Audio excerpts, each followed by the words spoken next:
All right. Cool. Shake out the cobwebs here. Welcome, everybody. And welcome to the people watching online. It's a new thing for us this month. Thank you very much to Anthony and the crew for setting that up. It's been a while. 2 years ago in February, we were very excited to get the next speaker up and running. Lockdown happened and the rest. So welcome. I see a lot of returning faces. I see some new faces. Who here has been at SyPy before? Hands up. Awesome. And who's first time today? Awesome. So if you take a look around SyPy, one of my favorite things about it is there's a big mix of people. We've got people who have been never Pythoning before. We have people who are just getting into it. We have people who have been using it too long.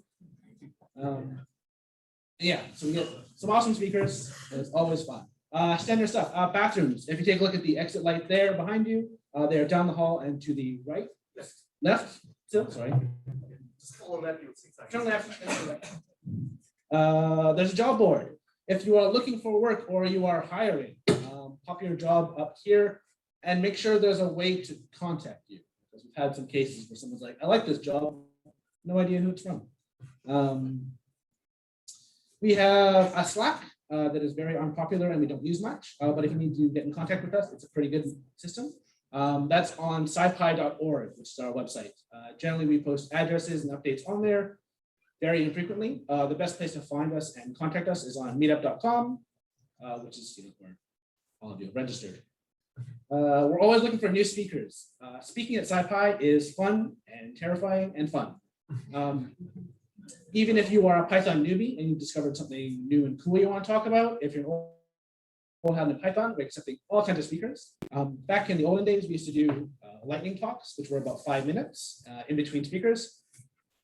If you've got something small and you want to give your hand at speaking, lightning talk is a great way to get into it. There's no pressure, you get a lot of claps, it's a lot of fun, you get to share something. If you want to do that, contact us on meetup.com. If you send a message to the organizers, it goes to all of us. Speaking of organizers, I'm Sean. I don't know if I said that before. This is Anthony from Iress. We've got Rachel there in the back.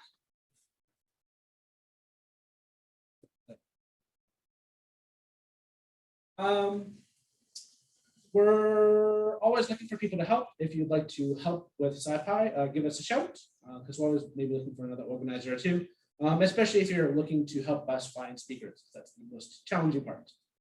Not finding people who have interesting things to say, because there are people there, it's finding those people.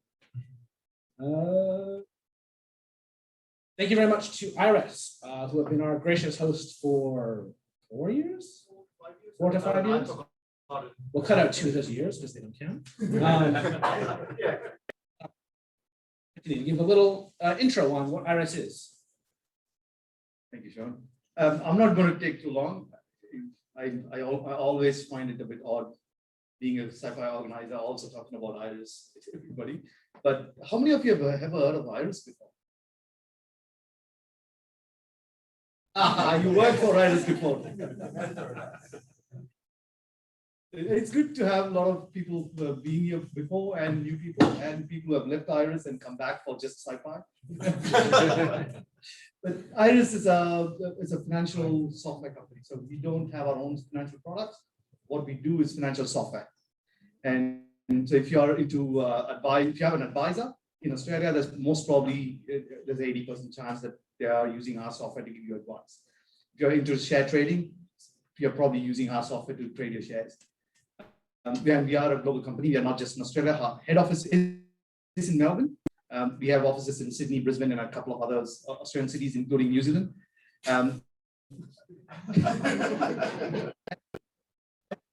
We are in UK, South Africa, Canada, Singapore, all over the world, pretty much. And the CEO's aim, I guess, is to take over the world using financial planning software. And that's his idea. But it's a cool place to work in. I've been here at Iress for close to 14 years. That does show my age. I was, full black when I joined Iress. But it's a great place to work. There's a lot of changes in the last 14 years that I've been here. It's never been the same. Every few years, something comes in and it's like revamped. So yeah, if you guys are interested, please join us. Yeah, that's me. I said I would be short, but I was too long. Thank you, Anthony.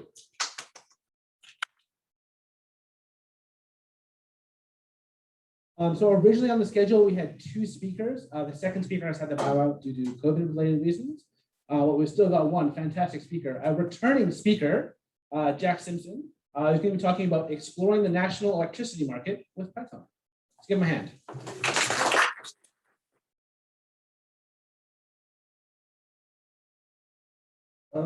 Yeah, I'm reminded that about 5 years ago, I gave a talk about my PhD in computational biology, exploring honeybee behavior. So naturally, I'm here to talk to you about electricity markets. So yeah, I guess for a little bit of brief background, I work at I'm a director at Endgame Economics. We're a boutique consulting firm who specializes in all things energy modeling, economics, analytics, and I'm really, the idea of tonight is to give you an idea about and why you should probably jump in if you're interested in data too. A bit of background on myself. Funny career so far, but I've been obsessed with energy for the past 5 years, and I don't see it becoming any less important anytime soon. In fact, as I'll discuss, I think we're actually at the start of a immense transition going out to 2050. And so I think there's going to be plenty of code to write over that time. So I guess, why energy? Well, the thing that drew me into it were just the huge public data sets. I worked as a generalist data scientist for a few years. And, in a lot of sectors, I was just struggling to find data and then get it and clean it and link it up together. Whereas you actually have access to huge amounts of reasonably well curated data. The challenge is just the domain expertise to understand what to do with that data. As I said before, we're literally at the start of an immense energy transition. Huge amount of coal is being retired from the sector, and there's literally billions and billions of dollars about to be spent building new transmission and renewable infrastructure. And I kind of got into it for the data, and the thing that's really driven me since then was a lot of the data is based on what's happened historically. But the really fun thing I found is when you get into modeling what's going to happen in the future, when you can actually start asking questions, okay, if we simulate the electricity sector over the next 20 years on a half-hourly basis, and we start like retiring coal at different earlier or later, or we build different transmission in different places, or we build different power stations. Oh, sorry, but I think you're sharing the other screen. Oh, is it? No, this is, sorry, this is just going to modeling challenges. This one? No, but Zoom's not able to see this one. They're actually seeing your. Oh, I see. They see this one, yeah. They see this rather than that one. Sorry. That's okay. Maybe I'll just go with this then. That good? Yep. Excellent. Thanks. And so, and especially in Australia, where we've got so much rooftop solar on the roofs, which is actually a really interesting challenge for the group to cope with. In a lot of ways, the more problems, the physical infrastructure problems we're faced with, we're actually at the bleeding edge. Like we need new technology, new techniques, new modeling techniques, and also new engineering techniques to actually go about this transition over the next few days. And I got into it from the data science to the code side, and I think a lot of people here would actually probably find this area quite fun to play in too. And just that figure on the right is just can't really see it. Just giving an idea on like going out to 2049 in terms of you see coal retiring over the next few years, and then you see the path for new types of generation increasing. So today I thought I'd just give you a little bit of a sampler for, I guess, what the national electricity market is. I'll have a chat a bit about some of the energy data sets that I play with every day. And I guess I'd also say why I find Python just so darn useful as well. So, context, just to give you an idea of some numbers. In FY21, about $11.5 billion of just wholesale market. It's about 11 million customers, and the NEM itself is it's huge. It connects from in a single grid all the way from North Queensland down to South Australia. There's an interconnector that runs under the sea called Basslink that connects Tasmania. And so it pretty much just connects all of the five states on the East Coast. An important thing to note is that it's both the national electricity market, it's both the physical infrastructure of the grid, and it's an actual financial market too. And in a second, I'll chat about the NEM dispatch engine, but you could almost think of it as a mathematical optimization where the physics of the system meets the actual financial side where generators bid in and where generators get instructed on how they should operate. Supply a critical, you can almost think of the NEM too as a instantaneous supply chain. Supply and demand have to be constantly balanced, otherwise really bad things happen. And this balancing typically happens is run based on dispatch, which happens on a 5-minute basis. So you can almost think that every 5 minutes of the day, 24/7, there's an auction being held. And it's actually fascinating because when you talk to some power companies, there's people whose job it is to do shift work where they're actually bidding in for their power station. And they're thinking all the time about, oh, should I price my electricity? Get dispatched, and they're selling contracts as well. And finally, within each of the regions or states, there's a single price for each dispatch interval that generators get paid according to what they generated.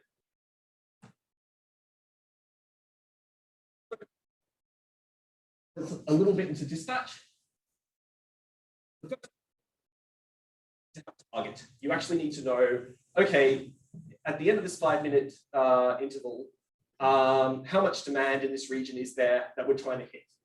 And so the Australian Energy Market Operator, they use a neural network that's pretty much based on the changes in demand over time to create that prediction for what demand will be. So I've got a little bit of a graphic here just showing those inputs and how it's structured. I think it's been around since neural networks have changed, as I'm sure people are also aware.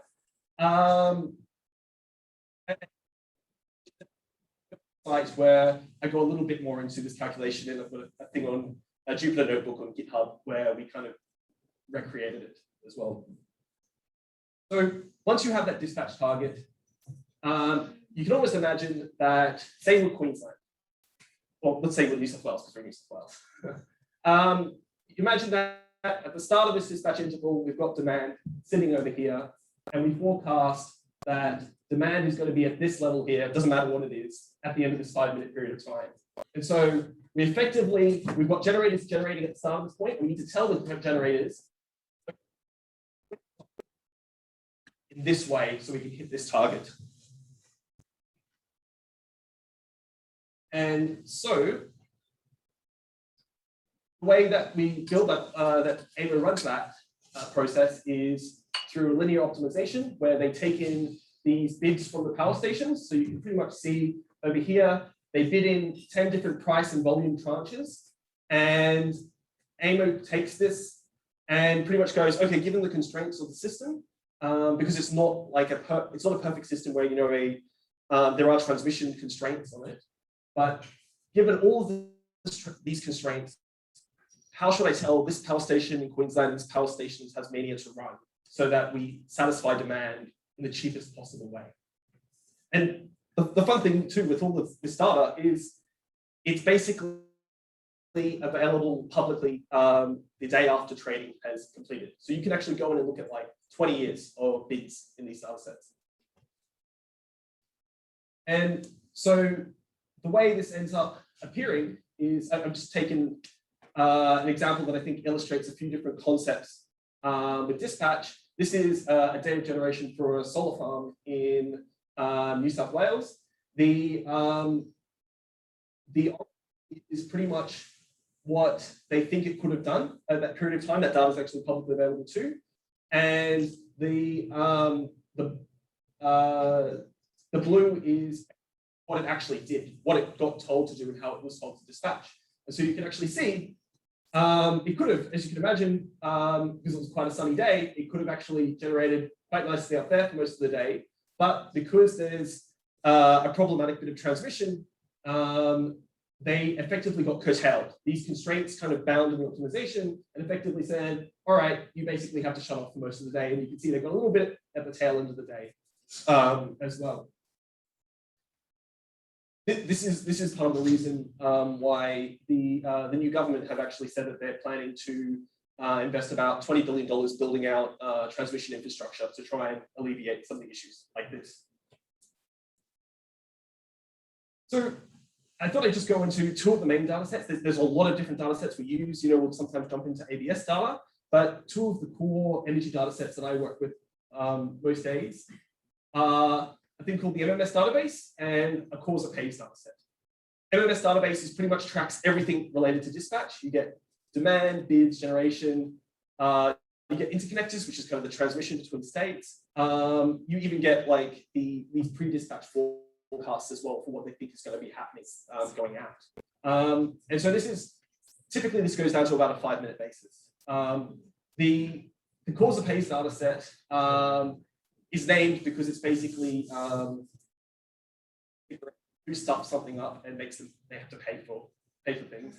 And I think, I could be corrected, but I think Australia is probably one of the few, well, the NEM is one of the few grids in the world that actually releases data publicly at this, like, at a 4-second interval basis.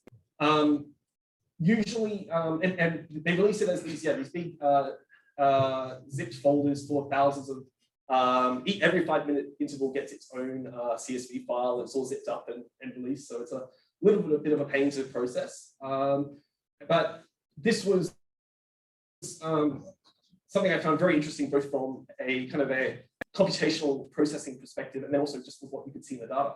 Because, and I thought I'd just show another example of what you can see with this data. This is the 4-second interval.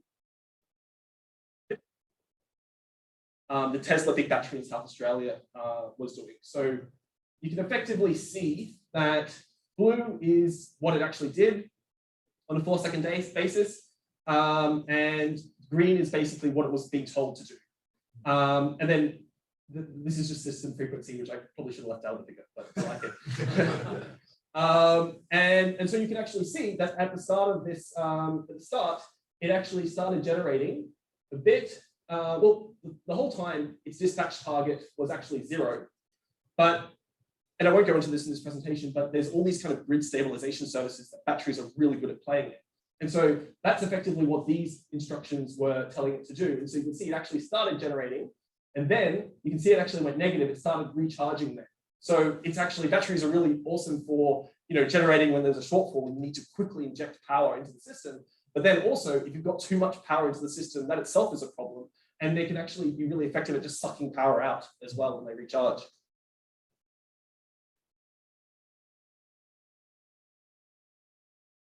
So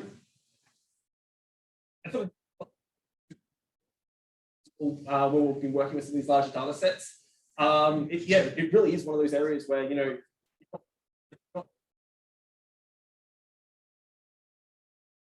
it's really big fan of, you know, vectorization and pandas and NumPy, especially conditional vectorization. Those have been really, really useful for a lot of these calculations.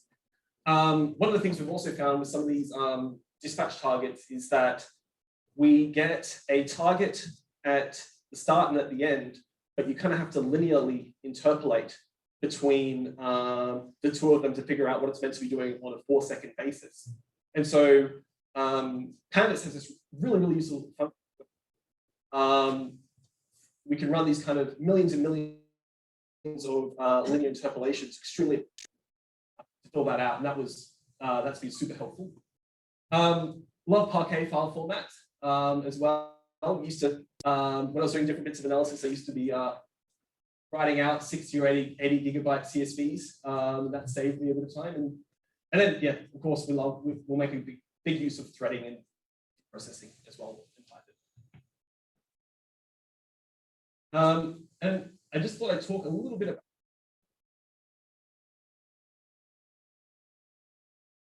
how one of the things that's really fascinating is the ability to actually kind of model and simulate the evolution of the grid going out decades. And these models will often, each model that we run can take hours or days to run, and often we can do dozens or hundreds of these modeling runs. We'll look at different outage patterns for power stations. We'll look at, or we'll just look at lots and lots of different scenarios about the grid. In fact, someone in the team recently was looking at what happens if you delayed the build out of different bits of transmission infrastructure at 1 year, 2 years, and how did that actually affect the cost of the grid for everyone. So you can imagine that like each of these modeling runs, we're typically outputting just like billions of rows of data, and then we're trying to process this and dig into this effectively. So every part, like the pre-processing, like all that data I spoke about, we use that as inputs, and then on the and then we're processing those outputs as well.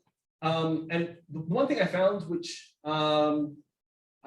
we were often running into issues where we knew how big each we were in thousands of these files. And normally, I just use pandas to concatenate them together, but I was getting this kind of explosion of RAM when I was doing it. And so one of the things I actually found recently was if I kind of played around with initializing empty pandas data frames that were billions of rows long, I could actually just write each bit of it by index into the data frame, and it actually saved. Effectively, it stopped my program crashing, and then one of our modelers getting upset with me at night. So he was pretty upset. Another thing we also love is just the ability to turn everything we work on into Python packages and just distribute it throughout the organization. This is especially useful because I think I mentioned before how important domain expertise is for working with this data in this sector. And a lot of the time, there's quite subtle things in the data that can trip you up. And by standardizing a lot of these bits of analysis, putting them into our package, we can even warn a junior analyst, oh, hey, when you're trying to calculate how much this power station got paid, which I think is amazing too, that I can go back 10 years, look at any 5-minute interval and go, how much did this power station earn and what was it doing at this point in time? But you can actually say, by the way, there's this little flag in the database that says that this pricing doesn't apply, and it's actually this other thing going on. And so all those little tricks that you can kind of try and build into the institutional knowledge through Python as well. Finally, I thought I'd just run through a few different ways we've used different data sets in Python and Python's libraries as well. We're always, there's data sets on solar panel installations. We're always analyzing and linking that up with ABS data to understand where it's going, because that actually, when you analyze this data, you actually see solar panels appear as less demand. You don't actually, you just see because it's kind of people in their household are consuming that power. So all you see from the grid's perspective is just reduced demand on the system. But that's something we actually have to factor in when we're modeling, because we have to try and figure out where these panels are going in. If you have cloud cover come over an area really quickly, then suddenly you can see demand spike up just because those solar panels stop generating as well. And also, like a big part of understanding the grid is actually looking at the physical and topological structure of it too, like seeing the fact that you've got you can build in the fact that there's GPS coordinates for where things are located, where load centers are as well, and that's actually becoming increasingly important as these problems get harder. Actually, I guess I kind of jumped ahead to that. This is also something else where we're linking in network analysis with the actual spatial analysis side, and so we've used this to try and build out nodal models of the system as well. So this was looking at overlaying this kind of giving, I think I created some, used the GPS coordinates as properties in a network X model to properly visualize the system. And this is an area that people are doing a lot of work in, is how do we actually properly build out nodal models of the system that take into account more and more of its complexity, rather than just simplifying it into just Queensland, New South Wales, just a few regions. The other thing too, we also dig into is, I mean, there's tons of machine learning applications with this data. One of the ones I use a lot is clustering, because a lot of the techniques we use are quite computationally expensive, and most of the days, there's only a few days a year that you actually really care about when, when there's really high demand or something's going on. So sometimes it makes more sense to look at a lot of scenarios for a subset of representative days than to look at to model all 365 days of the year, even though most of the days are not actually telling you that much about the actual system itself. Python also has the ability to drive some tools, like there's a tool called SAM, the System Advisor Model, that actually simulate Rooftop. You give it weather data, and you can simulate wind farms, solar farms, rooftop PV. And we've used this in the past because sometimes it's actually hard to get decent data on some of these systems. So we've used this to actually try and understand on a given day what a different renewable unit was actually capable of doing. And finally, I'll also mention that Python has a really great library, actually released by the same guys that released the System Advisor model, called Pyomo, for building your own linear optimization. So you can kind of do your own little simulations of the system directly in Python itself.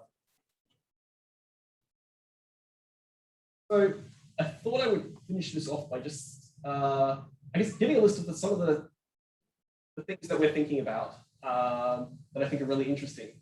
I think I mentioned before how PV batteries and electric vehicles, they're really interesting because they both represent potential opportunities for the grid. You can imagine if you've got everyone comes home, parks in their EV, and it talks to the grid, and it's basically a two-way market, then maybe that actually helps the grid cope with periods of high demand. At the same time, if everyone gets home at 6 p.m., plugs in their car and says, charge it up, I want to go out tonight, then that's actually putting an enormous strain on the grid too. And so how we actually think about how this different technology is kind of, how quickly it's taken up and in which region, or huge investments that have to be made in distribution. Another really interesting one that we often talk about is how you can use things like reinforcement learning to come up with realistic bidding behavior in a future grid. One of the challenges with a lot of modeling is that you can use historic bidding pattern, but if you then go in, delete a power station or change the system, then of course it's people. It's a financial market. The people will adapt how they bid into the market and how they behave. And so actually coming up with better ways to represent those bids, especially say in 10 years when the grid is probably unrecognizable to what it is today, is actually a really valuable and interesting thing to work on. Another thing is the role of duration compared to capacity in the system. And so the way I kind of think about it is capacity is kind of your ability to push power into the systems at any point in time, whereas duration is like storage. And that is actually a really interesting problem to deal with over the next 10, 20 years. What happened when we go and look at some of the wind and solar trace data, you can see periods of time where you have 2 to 3 weeks of low renewable generation. And as we are pulling fossil fuels out of the grid, we need to have ways to actually cope with that. You can't tell the country, hey guys, can you stop using as much electricity for the next 2 to 3 weeks? We've got a bit of a wind drought on. The other one too, that's kind of like linked to that as well. There's really interesting engineering challenges as well, relating to just higher and higher penetration of renewables. You might have seen in the news that South Australia has been installing these machines called syncons, which are kind of like big spinning turbines that are used to provide inertia to the grid when there's a disturbance to it. And the way I'd always describe it would be, imagine that coal and gas, every power station from North Queensland through to South Australia, all these units, when they're on, they're all spinning, they're all synchronized, they're all spinning at the same rate. And so if, say, a power station blows up or trips, then you actually, those units, they actually slow down ever so much and provide this kind of inertia to the system. And so we're coming up with ways to kind of synthetically generate this inertia with inverter-based generation. And so some of these new devices that are installing in South Australia, like syncons, are being used to actually deal with some of those challenges.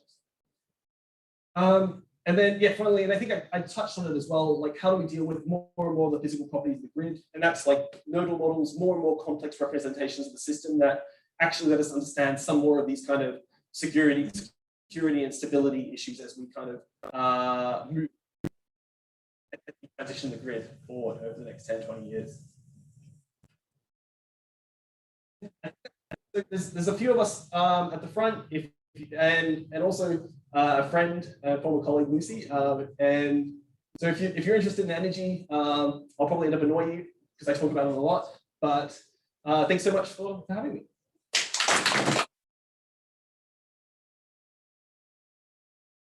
Thank you so much, Jack. We've got time for questions. Anybody got a question? First, and then I'll come back to you in a second. I'm just a bit curious about you talk about linear optimization, right? SLP, linear programming. Mm-hmm. Is it how big is the model that you're using? Like how many variables? Any idea? So, well, every generator has there's variables for what the generators are doing. There's variables for what the interconnectors get told what to do. The really big part of it, though, is the constraints. There's I think there's like 10,000 constraint equations in it, or something in that order.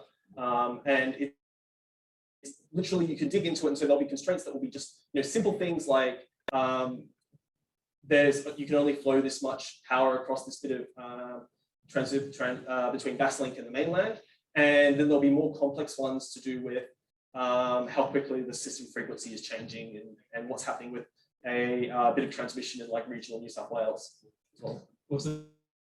Is it actually purely linear? Yes. But yeah, there are.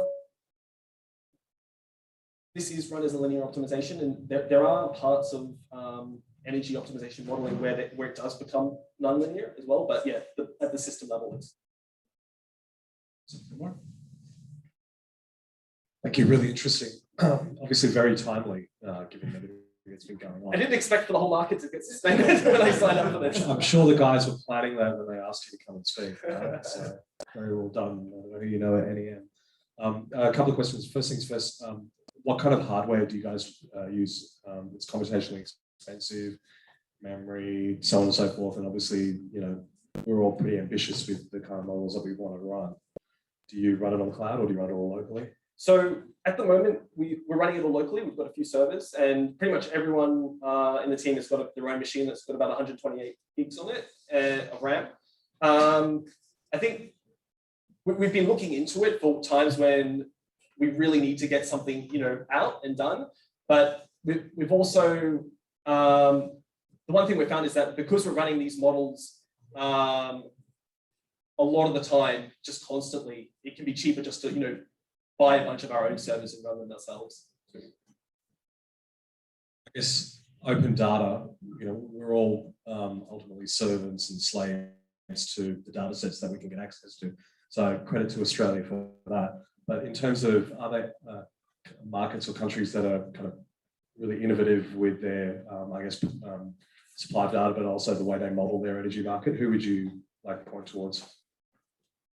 So yeah, definitely here in Australia, in terms of data availability and modeling, there's a lot of stuff that a lot of other countries looking to us because we're further ahead and along in transition.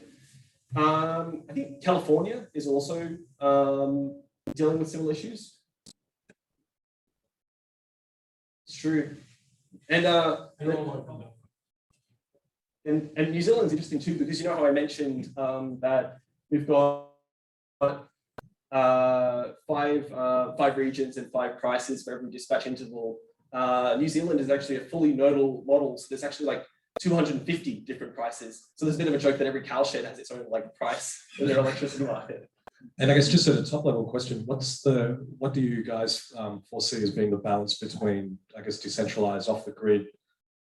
Like, you know, there's like, people say, well, I can be off the grid, it's best for me, but that's not necessarily best for the grid in terms of public infrastructure, so on and so forth. So what take do you guys have on that? I think for some of the batteries, the price point isn't still there yet to make it sense to run completely off your own thing. But it could be a problem in the future if you had enough, because there's, you know, massive fixed infrastructure costs that they have to recover. So if a lot of people left, then everyone who stays would actually get. I've heard some people talk about like a death spiral in that situation, but I'm not sure how likely that is.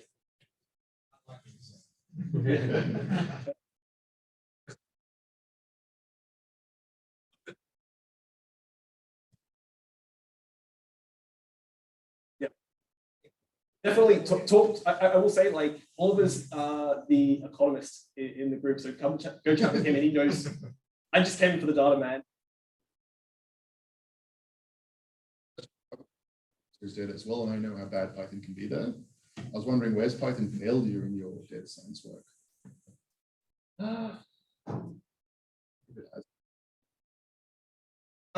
We have experimented a little bit with and that's mainly been because it seems like there's a bit of a power modeling community and mathematical optimization group that's formed in the Julia community. So we have been looking into that. The only thing is that like Pandas is just so damn good. It makes it, you know, it's hard to like, yeah.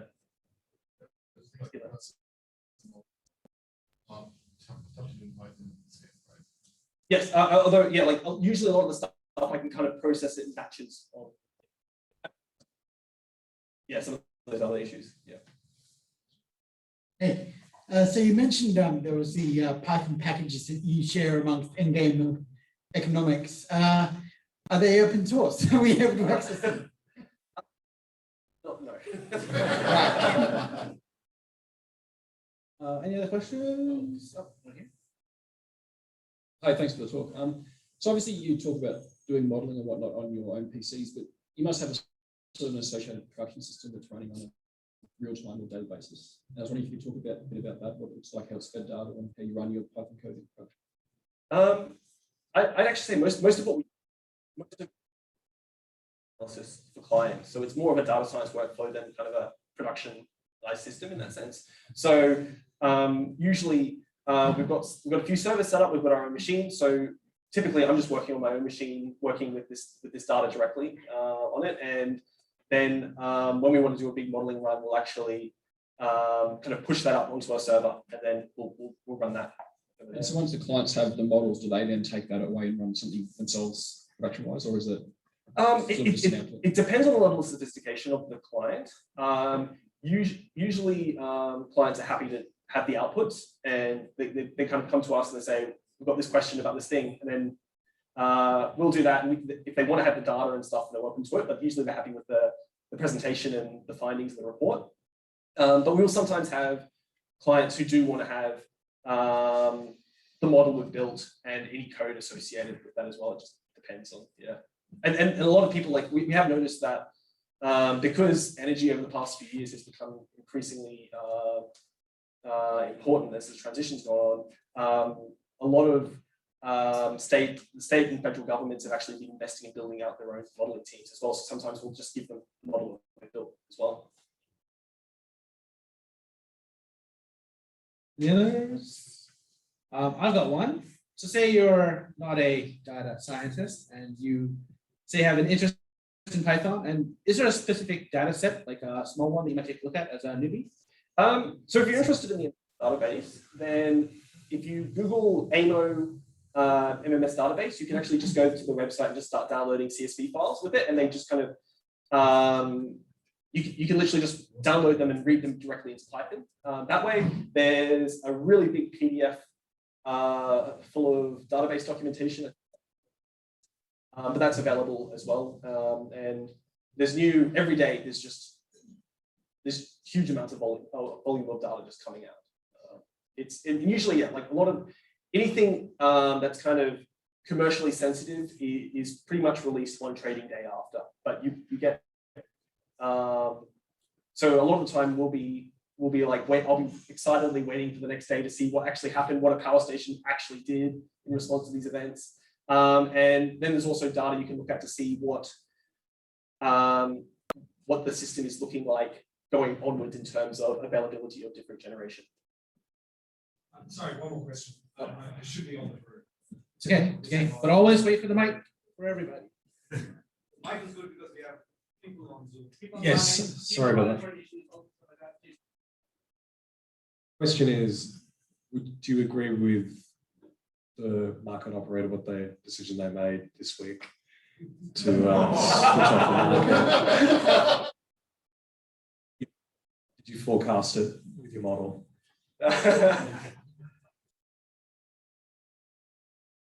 Paying your mortgage. I'm the boss. Don't answer that. We've got clients who are probably watching on. On that note, we'll squeeze in one more because we don't have a second speaker here. It's a short one. Do you actually see when you're providing all the data to the energy providers that they are behaving in a more rational way, or they are still sort of making their own decisions which are not based on best possible data? Stations are actually operating, and because it's I think this is the reason a lot of economists love this sector, because you've got this kind of view or this kind of pure playground where you can see how people are playing. And one of the things that is hard about interpreting bidding data is the fact that power stations have contracted positions that you don't have visibility of, and they also will use their portfolio of stations to bid in a certain way as well. So sometimes it can be tricky to go to dig in, and because I remember at one point I was chatting with one of the other modelists at the Endgame, and I saw these two bids, and there was like 50 cents between them. And I said, why are they doing that? And he just said, you know what, I've just given up trying to figure out what they were doing there. All right, let's get one more round of applause for Jack here.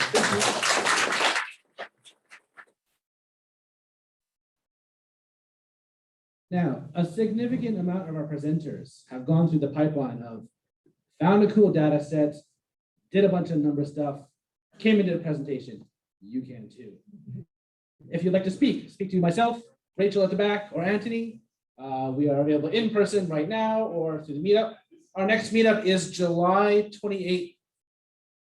Yes, July 28th next month. It's always the last Thursday. And if you've got any time after this, we can always use help putting away the chairs. But feel free to finish your drinks and have a look around. Anthony, more pizza is coming. Less than 10 minutes. That's less than 10 minutes away. Thank you very much, everyone.